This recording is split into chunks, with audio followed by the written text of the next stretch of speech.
In this video, I want to give you a brief introduction into using brushes. A lot of the tools that we'll use on the left-hand side of the toolbar rely on brushes so that you can paint either color information, paint on your image.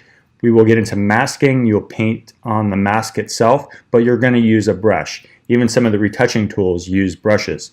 So I'm going to use the brush tool here. And when I click on the brush tool, remember there's options. The shortcut is the letter B for brush. And at the very top here we have some presets, which I have no presets yet. And then we have our brush options here. So I click on this, and the main things to keep in mind, especially while starting out and while you're retouching and painting, is you have a size of the brush in pixels and you have a hardness of the brush.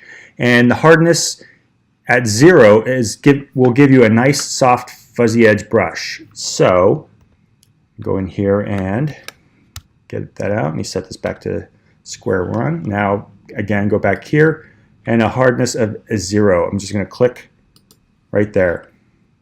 So you have a brush that's really soft on the edges. Here if I go to the hardness of 100%, I haven't changed the size at all.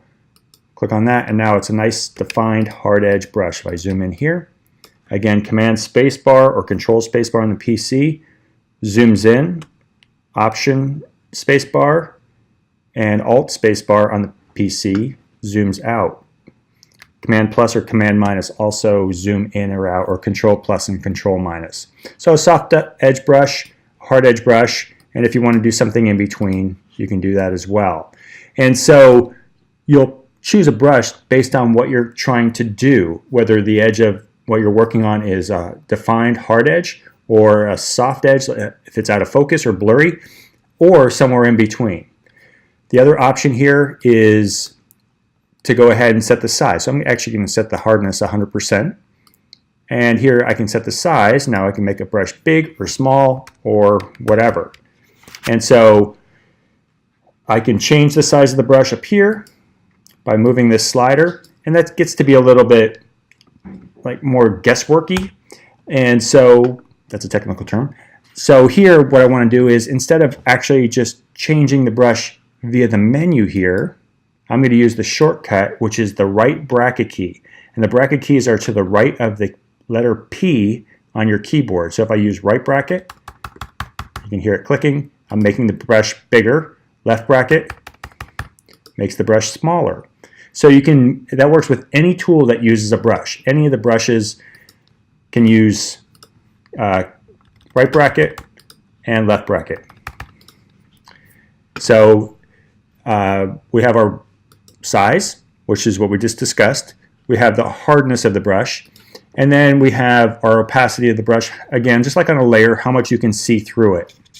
The flow is pretty much how much pressure is in the brush, meaning if the brush was a spray can, or if you're using a spray can, the higher the pressure, the higher the faster the paint comes out. If it's low flow or low pressure, then it comes out more slowly. So in other words, if I click this, it comes out in one shot. Here, if I lower the flow down to say 10%, you see it builds up over time. And so sometimes you want a low flow, sometimes you want to increase the flow depending on what you're trying to do. What else can I tell you? This, the flow, and then this is the airbrush icon. So it helps kind of build it up as like a spray gun, just like we were describing. It kind of works in concert with the flow rate. And basically that's it. Those are the key elements of the brush. We'll get into more facets of the brush as we progress through the semester, but for right now I think that should get you started and tide it over until next time.